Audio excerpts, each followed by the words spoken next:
स्वागत है सभी बच्चों का फिर से इस पीपीटी में। और देखिए एनडीए वगैरह में जो सिनोनिम्स मोस्टली पूछे जाते हैं, यहाँ पर मैं ये भी बताऊंगा कि कौन सा क्वेश्चन पूछा गया सीडीएस वगैरह में। तो अभी कल के एंटोनिम्स में कई क्वेश्चन ऐसे थे जैसे सीडीएस में पूछे गए थे। तो यहाँ कुछ वैसी मीनिंग्स आ जाती हैं जो, और एंटोनिम्स और सिनोनिम्स में प्रॉब्लम क्या होती है, सिनोनिम्स आपको आती तो है, मीनिंग आती है, बट जो चार ऑप्शन दिए उनमें कितना कन्फ्यूज़न हो सकता है, वो सारी बातें समझने वाली हैं कि हम उसकी नियरेस्ट मीनिंग कैसे पता करें। तो ये अभ्यास के द्वारा ही हमें पता चलेगा। तो ये जो है एक्सरसाइज सिनोनिम्स बेस्ड है। तो इसमें चलते हैं आगे की ओर। पहला है, we will carry out the inquiry as expeditiously as possible. अब जैसे यहाँ पर आया कि एक्सपेडिशियसली, इसका मतलब होता है कि आ, मतलब एज सुन एज, ऐसे करके होता है, जितनी जल्दी हो सके। हम्म तो समय के लिए यहाँ पर ये सजेस्ट करता है एक्सपीडिशियसली। एक्सपीडिंग जो होता है ना, एक्सपीडिंग गतिशीलता के लिए दिया जाता है। तो we will carry out the inquiry as expeditiously as possible. हम इस इंक्वायरी पर जल्दी ही पालन करेंगे। कैरी आउट माने पालन करना होता है, जारी रखना होता है, पालन करना होता है। हाँ, कैरी आउट मतलब ओबे करना। एज सुन एज पॉसिबल के सेंस में होता है, तो इसमें क्या है ना, फेयरली नहीं होगा, और ये आपका टाइमली नहीं होगा, जस्टिफिएबली नहीं होगा। जस्टिफिएबली माने उचित तरीके से होता है, टाइमली समय से होता है, लेकिन स्पीडली, चूँकि स्पीड को यहाँ सजेस्ट करता है, इसलिए ऑप्शन आपका हो जाएगा बी। इस तरह से ढूंढना पड़ता है। तो इजी भी है लेकिन कभी कभी बहुत ही चैलेंजिंग हो जाता है।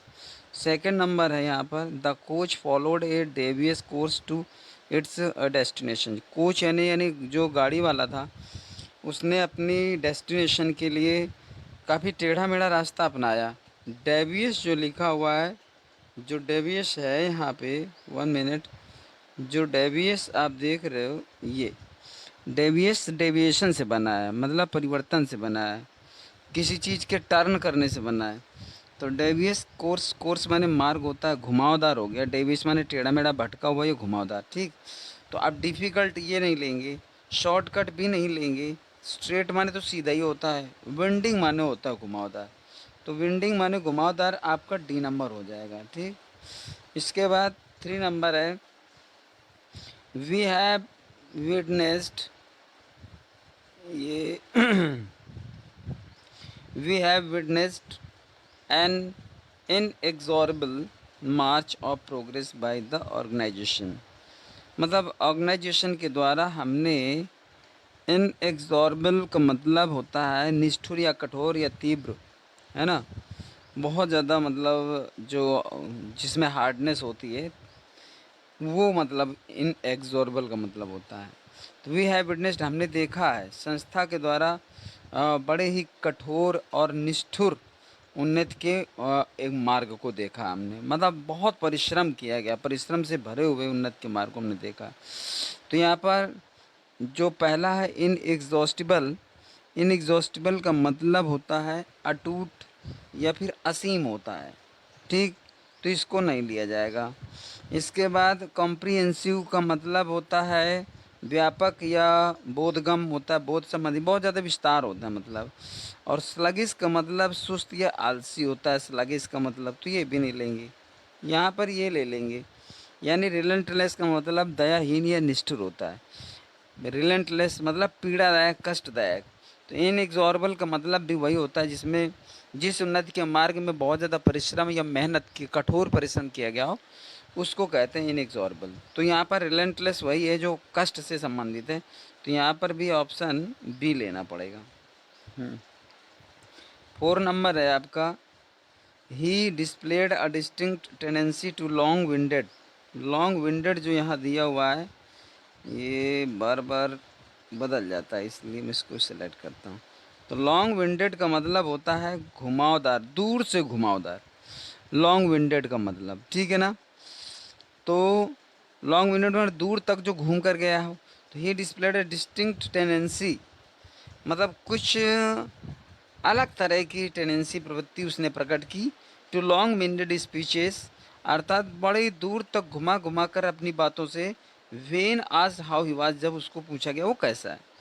तो लॉन्ग विंडेड का मतलब दूर तक घुमा घुमा कर, बहुत सारी बातें ना घुमा की जाती हैं। तो अब लॉन्ग विंडेड का बोरिंग तो होगा नहीं, ठीक।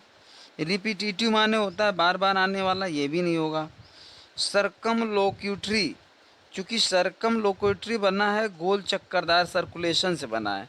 सर्कुलेशन, सर्किल, सर्कुलर, तो वो घूमता है, इसलिए सरकम लोक्यूटरी ही यहाँ पर सही है, ऑप्शन सी सही है। बाकी हाइपरबोलिक माने बढ़ा चढ़ाकर, अतिशयोक्तिपूर्ण होता है हाइपरबोलिक माने, इसलिए यहाँ पर ये नहीं होगा। तो आपका हो जाएगा लॉन्ग विंडेड का सिनोनिम्स, याद रखिए।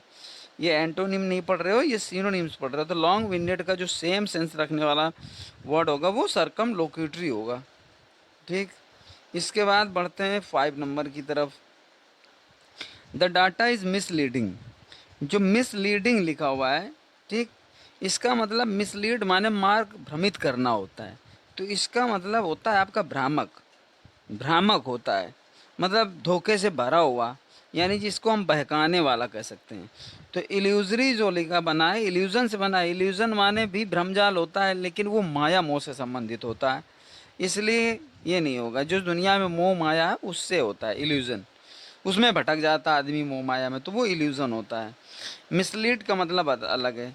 तो the data is misleading, misleading का मतलब जो आपको मिसलीड करता हो, और मिसलीड का मतलब जो आपको धोखा देता हो, मार्ग भ्रमित करता हो। तो भ्रामक हो गया, धोखे देने वाला हो गया।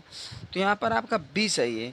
बी मतलब डिसेप्टिव होता है, डिसीव से बना है। डिसेप्टिव माने धोखेबाज, जो डिसेप्टिव लिखा हुआ है, ठीक, कपटी है, भ्रामक है। बाकी मिसप्लेस्ड का मतलब गलत स्थान पर रखा हुआ, और मिस इन्फॉर्मेटिव मतलब गलत सूचना देने वाला, झूठी खबर देने वाला। तो यहाँ पर डी नहीं होगा, सी भी नहीं होगा, यहाँ पर हो जाएगा आपका बी। डिसेप्टिव माने धोखेबाज या भ्रामक होता है, तो मिसलीडिंग का मतलब हो जाएगा डिसेप्टिव। 6 नंबर है, this library was built with donations from the munificent citizens of the city, नगर के म्यूनिफिशेंट नागरिकों के द्वारा जो डोनेशन दिया गया उसी से ये लाइब्रेरी की बिल्डिंग बनाई गई। तो वेल टू डू माने संपन्न होता है, ठीक। अब वेल टू डू माने संपन्न, ठीक है ना। वेल टू डू माने संपन्न, और जनरस माने उदार होता है। रिस्पेक्टेबल माने सम्मानित होता है। लर्नेड माने ज्ञानी होता है। तो म्यूनिफिशेंट माने उदार होता है, ठीक है ना। म्यूनिफिशेंट माने उदार, मतलब जिसको हम दानशील कहते हैं। तो जनरस माने भी उदार होता है, जो दान कर सकता है, दे सकता है, उदारता दिखा सकता है। रिस्पेक्टेबल माने सम्मानीय, लर्नेड माने विद्वान, वेल टू डू माने संपन्न, इसलिए आंसर सही है आपका बी। बी आंसर यहाँ पर भी सही है। 7 नंबर है, some satirists are known for their trenchant style, मतलब कुछ जो व्यंग्यकार हैं, जो सटायर लिखते हैं, राइटर होते हैं, सटायरिस्ट उनको कहते हैं, जो मतलब व्यंग व्यंग नहीं मारते, जिसको हम कहते हैं कि मतलब उपहास करते, कमेंट करते हैं एक प्रकार का, जिसको हम ये कैसे कटाक्ष जिसको कहते हैं, ठीक है। वो ऐसी रचना लिखने वालों को सटारिस्ट कहते हैं, और वो अपने ट्रेंचेंट स्टाइल के लिए जाने जाते हैं। अब ट्रेंचेंट स्टाइल क्या है? ट्रेंचेंट का मतलब होता है कटु, तीव्र या प्रखर। कटु, कटु होता है, तीव्र होता है, और या फिर प्रखर होता है, प्रखर। कटु, तीव्र या प्रखर। तो अब यहाँ पर क्या होगा? कट, तीव्र या प्रखर के लिए हमें देखना पड़ेगा। शार्प माने होता है तेज, ठीक, शार्प माने तेज होता है। क्रिटिकल माने आलोचनात्मक होता है। एग्रेसिव माने आक्रामक होता है। इंसिसिव माने काटने या चीरने वाली, कष्टकारी, ऐसा होता है। अब देखो ट्रेंचेंट माने होता है जब व्यक्ति किसी की बात पर, किसी की रचना पर मतलब कुछ कहता है, व्यंग्यात्मक कहता है, तो वो कट और तीव्र, मतलब वो ऐसे है ना, जैसे शार्प माइंड तो तेज हो गया, ये तो उधर अलग सी बात है कि शार्प माइंडेड हो गया, बड़ा तेज है, बुद्धि के हिसाब से हो गया वो शार्प, और किसी की तेजी के लिए शार्प हो गया, यहाँ पर शार्प नहीं होगा। क्रिटिकल माने आलोचनात्मक हो गया। अब आलोचनात्मक का मतलब ये है कि जैसे हम किसी की आलोचना करते तो हैं, लेकिन उसको कष्ट मिले अथवा ना मिले, या दुख हो, एक अलग बात है, होगा कि नहीं होगा, या हो सकता है उस आलोचना से उसको ज्ञान भी मिल जाए। एग्रेसिव माने आक्रामक होता है। इंसिसिव माने काटने, अर्थात ऐसा व्यंग होता है जिसके बारे में हमने किया है उसको कष्ट भी पहुंचता है, उसी को व्यंग कहते हैं, मतलब वो कष्ट भी देता है। तो काटने और चीरने वाली चीज़ को इंसिसिव कहते हैं, जो हमें अंदर तक मतलब हृदय को दुखी कर जाती है, तो इसी को व्यंग कहते हैं। और ऐसी ही रचना लिखने वालों को व्यंग्यकार कहते हैं, सैटारिस्ट। और उनकी जो शैली होती है ये एक कटु होती है, मतलब जब किसी पर टिप्पणी करते हैं तो दुखदाई करते हैं, बस ये है। तो यहाँ पर आप देखो, सिनोनिम्स में यही प्रॉब्लम है कि अगर आपने उसके सही सेंटेंस के, ये पूरा सेंटेंस हमको देखना पड़ेगा, और सेंटेंस को देख कर के किस भाव में उसका वर्णन किया गया है, क्या उस शब्द की गहराई है।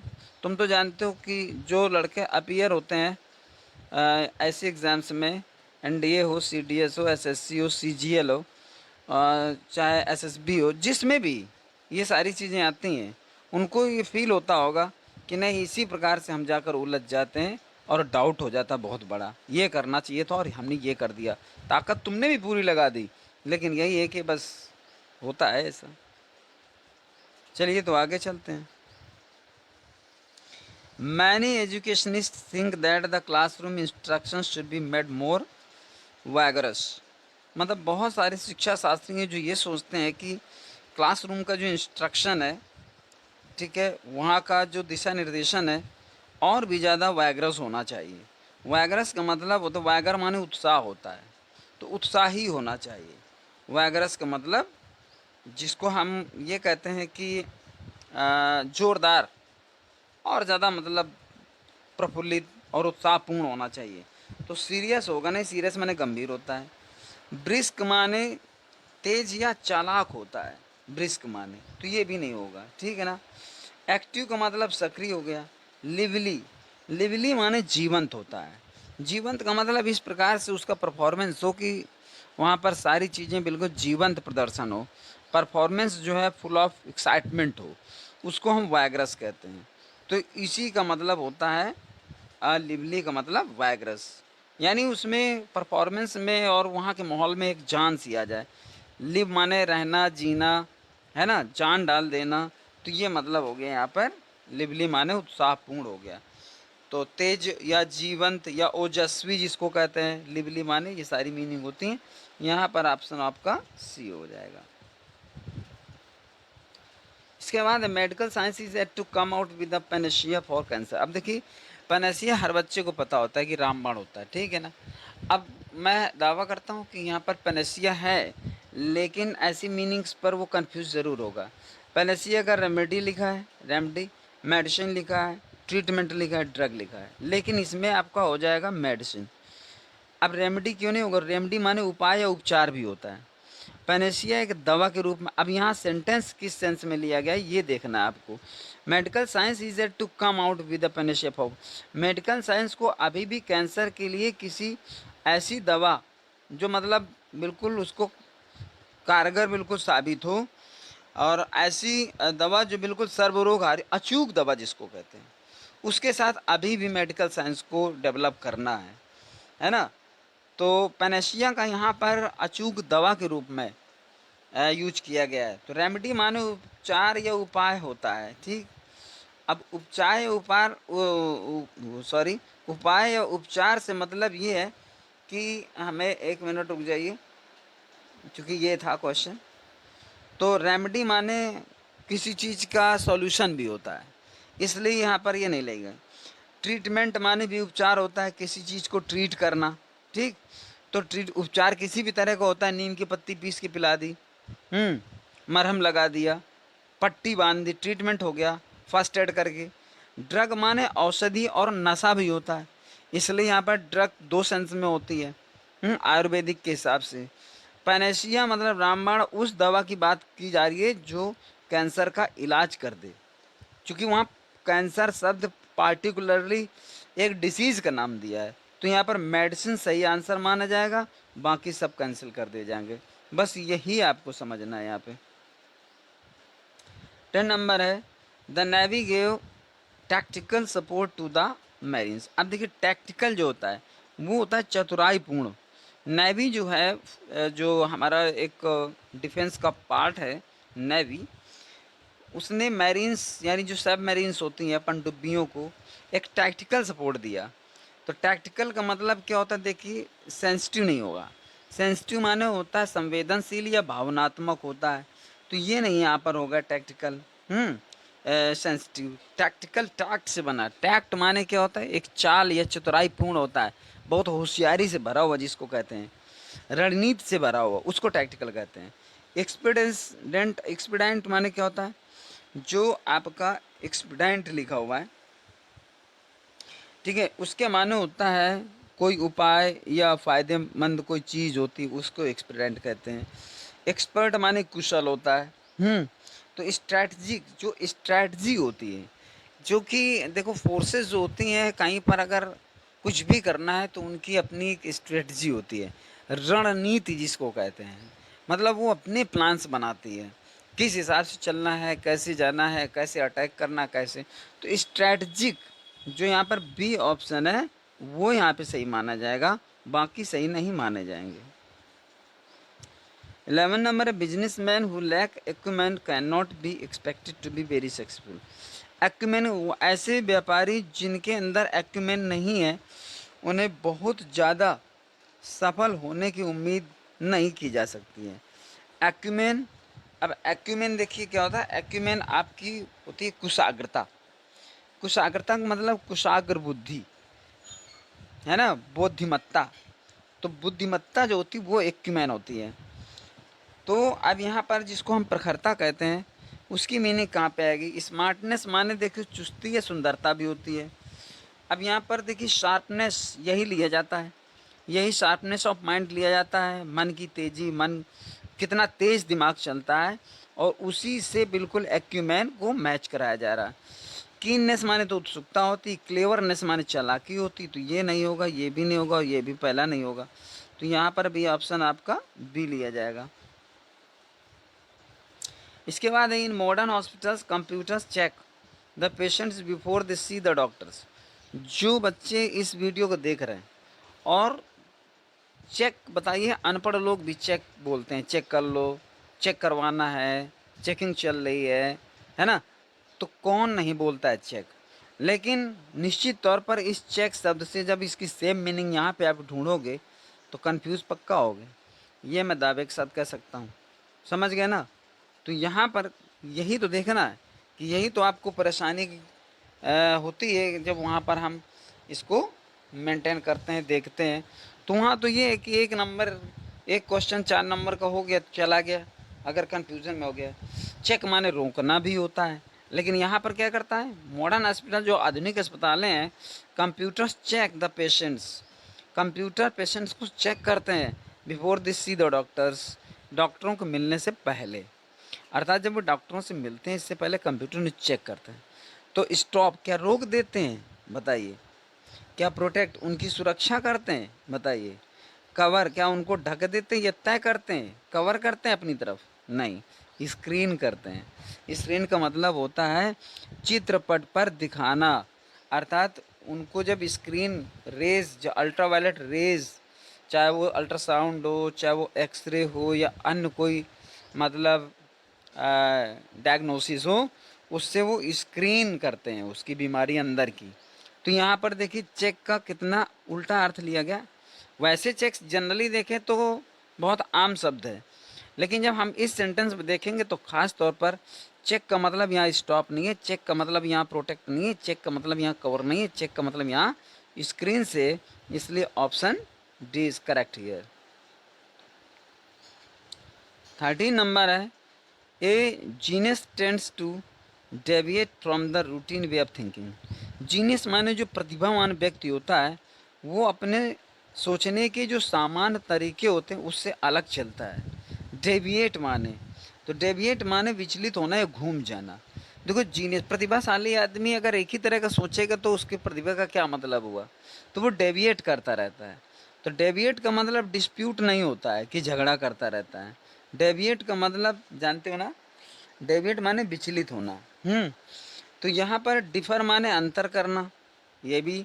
अब डिफर का मतलब क्या होता है, अब देखो यही चीज़ समझनी है कि हम यहाँ पर डेविएट को अगर देखें तो डिफर मैच कर रहा है, ठीक है। डिफर माने अंतर करना, भिन्न होना। डिस्टिंग्विश माने होता अंतर करना, भेद प्रकट करना, है ना। लेकिन यहाँ डिसएग्री होगा। यहाँ डिसएग्री इसलिए होगा क्योंकि वो किसी भी बात से जल्दी सहमत नहीं होता है। और उसी का मतलब from the routine way of thinking, जो उसका रूटीन वे, एक सामान्य जो उसके सोचने का तरीका होता है उससे सहमत नहीं रहता है। अर्थात क्या करता है, हमेशा कुछ न कुछ नया सोचता है। अरे नहीं ये ठीक नहीं है, अरे नहीं नहीं ये ठीक नहीं है, कुछ मतलब अलग सट। तो डिफर तो नहीं होगा। डिफर का मतलब अंतर पैदा करना, अपनी सोच में अंतर पैदा करना। सोच तो उसकी वही है, लेकिन सोच को क्या करता है वो डाइवर्ट करता है, दिशाएं बदलता रहता है, तभी उसको नई चीज़ मिल पाती है। तो ऑप्शन सी इज़ करेक्ट। इसके बाद 14 नंबर है, we are happy that the two countries are trying to find an amicable solution to their dispute. Amicable सभी जानते हैं, एमिएबल होता है, एमिकेबल होता है, ठीक है ना। एमिएबल माने सौम्य या मधुर होता है, जिसका व्यवहार अच्छा होता है। एमिकेबल माने मैत्रीपूर्ण होता है। तो वी आर हैप्पी, हम लोग खुश हैं, that the two countries are trying to find, कि दो देश कोशिश कर रहे हैं पाने की, एन एमिकेबल सोल्यूशन, एक मैत्रीपूर्ण हल, टू देयर डिस्प्यूट, अपने विवाद का। तो एडजस्ट माने न्यायपूर्ण होता है, ये नहीं होगा क्योंकि एमिकेबल का ये सेंस नहीं है। एन एप्रोप्रिएट यानी उचित, ये भी नहीं होगा। और अ ड्यूरेबल माने टिकाऊ, ये भी नहीं होगा। अब फ्रेंडली होगा क्योंकि फ्रेंडली का ही ये सेंस है। तो फ्रेंडली माने मैत्रीपूर्ण होता है। अब जिसको एमकेबल का अर्थ आता होगा वो सही लगा पाएगा। बाकी अगर देखा जाए तो चारों ऑप्शन उस एमकेबल जो रेड कलर का लिखा हुआ है इस जगह चारों ऑप्शन सेट हो रहे हैं वहाँ। ए जस्ट सॉल्यूशन न्यायपूर्ण या न्याय संगत हल, एन अप्रोप्रिएट सॉल्यूशन एक उचित हल, अ ड्यूरेबल सॉल्यूशन एक टिकाऊ हल, अ फ्रेंडली सॉल्यूशन एक मैत्रीपूर्ण हल। तो बात ये है कि एमिकेबल का सेंस क्या दिया जाएगा, तो वहाँ पर फ्रेंडली होगा। बाकी सही सब सेट हो रहे हैं लेकिन वो नहीं माना जाएगा, यहाँ ऑप्शन माना जाएगा डी। 15 नंबर है, leaders of some political parties make fiery speeches. Fiery माने होता है उग्र। उग्र मतलब आवेशपूर्ण, आवेगपूर्ण। मतलब ऐसी स्पीचेस देते हैं कुछ पॉलिटिकल पार्टीज़ के लीडर्स कि मतलब लोगों में एकदम मतलब उथल पुथल मच जाती, आवेश में आ जाते हैं, बड़े आक्रामक हो जाते हैं, उग्र हो जाते हैं। तो यहाँ फायरी का मतलब उग्र से, फायर से बना है। तो फैंटास्टिक का मतलब विलक्षण होता है, अद्भुत, ये नहीं होगा। बॉम्बास्टिक, बॉम्बास्टिक का मीन्स क्या होता है, बॉम्बास्टिक का मीन्स शायद मुझे हिसाब से आडंबरपूर्ण होता है, बहुत ज़्यादा दिखावे वाला। पैशनेट माने होता है आवेगपूर्ण, तो यहाँ ऑप्शन सी हो जाएगा। इलोक्वेंट माने जो होता है वो सुवक्ता होता है, बहुत सुंदर ढंग से बोलने वाला होता है, वो इलोक्वेंट होता है। तो सुंदर ढंग से बोलने की यहाँ कोई बात ही नहीं की गई है, इसलिए इलोक्वेंट भी नहीं होगा। और बॉम्बास्टिक माने आडंबरपूर्ण होता है, बहुत ज़्यादा बना बना करके दिखावे वाला जो होता है, वो होते तो हैं लेकिन यहाँ चूँकि फायरी यूज किया गया इसलिए पैशनेट सही है। Option C is correct.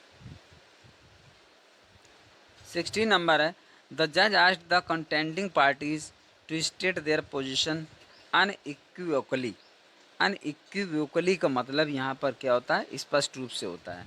मतलब जज ने जो कंटेंडिंग पार्टी है, जो विरोध दर्शाने वाली या बहस करने वाली जो पार्टी है, ठीक है ना, उसको अपनी पोजीशन को साफ साफ कहने के लिए कहा। तो अनइक्विवोकली का मतलब होता है स्पष्ट रूप से बताना, साफ साफ कहना। तो एडिक्वेटली जो यहाँ पर लिखा हुआ है उसका मतलब होता है पर्याप्त रूप से, कंप्लीटली माने पूरी तरह से, इफ़ेक्टिवली माने प्रभावी ढंग से। तो ये भी नहीं होगा, ये भी नहीं होगा, ये भी नहीं होगा, क्योंकि इन तीनों का कोई मैच यहाँ से नहीं हो रहा है। प्लेनली माने साफ साफ सादे ढंग से होता है, प्लेनली का मतलब सिंपली होता है, इसलिए यहाँ पर ये होगा, ये नहीं होगा। ठीक, तो plainly option D is correct. 17 number है, the new volume provides substantial critical excerpts and biographical information on 8 to 10 major poets from all eras। अगर हम सभी युगों को देखें, सभी काल को देखें, तो महान कवियों में से 8 से 10 महान कवि इन्होंने जैविक इन्फॉर्मेशन और जो एक पर्याप्त रूप से आलोचनात्मक जो अंश हैं वही उनके नए वॉल्यूम प्रोवाइड करते हैं। वॉल्यूम माने रचना, कोई उनकी पुस्तक, प्रोवाइड्स माने प्रदान करती है, सब्सटेंशियल क्रिटिकल एग्जर्ब्स का मतलब होता है पर्याप्त रूप से आलोचनात्मक अंश होता है, एंड बायोग्राफिकल इन्फॉर्मेशन है, और जो जैविक या जीवनी संबंधी जो मतलब सूचना होती है ऑन 8 to 10, वो ऐसे 8 से 10 मेजर पोइट्स हैं सभी युगों से। तो यहाँ हमें मतलब उस तमाम से नहीं है, एग्जर्ब्स को फोकस करते हैं। एग्जर्ब्स माने अंश होता है, सोर्स माने स्रोत होता है जो कि बड़ा भी हो सकता है, एक्सप्लेनेशन माने व्याख्या बड़ी छोटी हो सकती है, सब्सटेंस माने सामग्री या पदार्थ ये भी हो सकता है, एक्सट्रैक्ट माने अंश होता है। एक्सट्रैक्ट का मतलब होता है किसी जगह से कोई चीज़ निकाली गई, कोई चीज़ कोई भाग उठाया गया, तो एक्सट्रैक्ट होता है। यहाँ पर ऑप्शन सी सही है, एग्जर्ब्स माने अंश या भाग, एक्सट्रैक्ट माने अंश या भाग। इसके बाद है 18 number, it is exasperating to listen to the suggestions of the minister about the educational reforms of which he knows nothing। तो यहाँ पर exasperating जो लिखा हुआ है इसका जो मतलब होता है वो होता है तंग करने वाला। तंग करने वाला का मतलब परेशान करने वाला, नागवार जिसको कहते हैं। इट इज़ एग्जैस्परेटिंग अर्थात ये बहुत नागवार है। टू लिसन माने सुनना, to the suggestions of the minister मंत्री के सुझावों को सुनना काफ़ी नागवार है। अबाउट द एजुकेशनल रिफॉर्म्स जो शैक्षणिक सुधार के बारे में बता रहे हैं, ऑफ विच नोज नथिंग जिसके बारे में उनको कुछ नहीं पता। तो वो मंत्री जिसके बारे में शैक्षणिक सुधार के बारे में, शिक्षा के बारे में कुछ नहीं पता, ऐसा मंत्री जो सुझाव दे रहा है उनको सुनना काफ़ी मतलब गुस्सा आ रहा है, फालतू की बात कर रहा है, मतलब इधर उधर की, जानता कुछ है नहीं। तो अब यहाँ पर अम्यूजिंग लिखा हुआ है तो आनंददायक होता है, डिसअपॉइंटिंग मतलब निराशाजनक होता है, बोरिंग का मतलब उबाऊ होता है, इरिटेटिंग माने क्रोध देने वाला होता है। तो ये होगा आपका गुस्सा दिलाने वाला। तो option A is correct here. 19 number है, the disgruntled members of a party are a constant source of tension to the party leader। यानी कि जो डिसग्रंटल्ड मेंबर्स होते हैं पार्टी के, वो जो है पार्टी लीडर के लिए निरंतर तनाव का स्रोत होते हैं, मतलब हमेशा टेंशन देते रहते हैं। अब डिसग्रंटल्ड मेंबर्स पार्टी के कौन से होते हैं? देखिए, डिसग्रंटल्ड का पहले तो मतलब आप जानिए। डिसग्रंटल्ड का मतलब जो होता है असंतुष्ट होता है, मतलब नेता की किसी भी बात से असंतुष्ट नहीं है, मतलब उनको पेशेंस नहीं है, परेशान है वो उनके काम से। तो डिसलॉयल माने क्या होता है? डिसलॉयल माने होता है जो होता है डिसलॉयल माने निष्ठाहीन होता है। निष्ठाहीन का मतलब क्या होता है? जो मतलब किसी का भक्त ना, वफादार जिसको कहते हैं। डिसलॉयल मीन्स ये समझिए कि अनफेथफुल होता है। तो यहाँ डिसग्रंटल्ड का मतलब अनफेथफुल नहीं है। डिसऑनेस्ट माने बेईमान होता है, तो इसका भी मतलब आपका डिसग्रंटल्ड का सेंस नहीं है। और डिसकंटेंटेड, कंटेंट माने संतुष्टि, कंटेंटेड माने संतुष्ट, और डिसकंटेंटेड माने असंतुष्ट। तो यहाँ पर सी नंबर है, चूँकि डिस्पिरिटेड माने मायूस और उदासीन होता है। जो डिस्पिरिटेड लिखा है इसके माने मायूस या उदासीन, ये बेईमान हो गया, और डिसलॉयल हो गया मतलब धोखेबाज या जो वफादार ना हो, ठीक है ना। बेवफा जिसको कहते हैं वो डिसलॉयल होता है। तो यहाँ पर डिसकॉन्टेंटेड यानी कि option C is correct. 20 number है, he is so garrulous that all sober persons avoid is company. Garrulous जानते हो ना, गैरलेस कई बार मैं पढ़ा चुका हूँ। गैरलेस का मतलब होता है बहुत ज़्यादा बात करने वाला, पर गार्रुलस इस तरह का ऐसा शब्द है, ऐसा लगता है गार्रुलस माने जो गंभीर होता है ना, मतलब बहुत गरु वजन वाला हो, ऐसा गार्रुलस मतलब, लेकिन ये नहीं होता। गार्रुलस माने टाकेटिव होता है। क्वारल्स माने झगड़ालू होता है, ये नहीं होगा। डोमिनियरिंग जो लिखा हुआ है, डोमिनियरिंग का मतलब घमंडी होता है, ये नहीं होगा। फुलिश माने मूर्ख होता है, ये भी नहीं होगा। टाकेटिव होगा, टाकेटिव माने होता है अत्यधिक बात करने वाला, और यही होता है आपका गार्रुलस। ठीक, तो यहाँ पर ये गार्रुलस का टाकेटिव हो गया। इस तरह से ये 20 वर्ड्स आज दिए गए हैं, बहुत ही इम्पोर्टेंट हैं। इम्पोर्टेंट इस वजह से नहीं है कि ये परीक्षा में आ जाएंगे, इम्पोर्टेंट इस वजह से भी हैं कि उनको समझना और आ जाए। संयोग की बात मैं कह नहीं सकता, क्योंकि इम्पोर्टेंट तो है ही है, कंपटीशन की बुक से ही मैं बनाता हूँ, इसलिए ये पक्का मान कर चलिए कि ऐसे ही वर्ड्स आते हैं, और कई बार ये आ भी चुके हैं। और जैसे कि आपका जो एम केबल है, ये CDS की 2000 परीक्षा में आया हुआ है। ठीक है, एम केबल जो आपका इधर कहीं दिया था, एम केबल दिया था, ठीक है ना, ये वाला आपका जो दिया है, ये CDS की, ठीक, 2000 की परीक्षा में आ चुका है। अब चूँकि बदलते रहते हैं सिचुएशन के हिसाब से, इसलिए होता ये है कि काफ़ी पुराना हो गया। अब यहाँ पर 21 नंबर एक रह गया है, वो भी देख लेते हैं।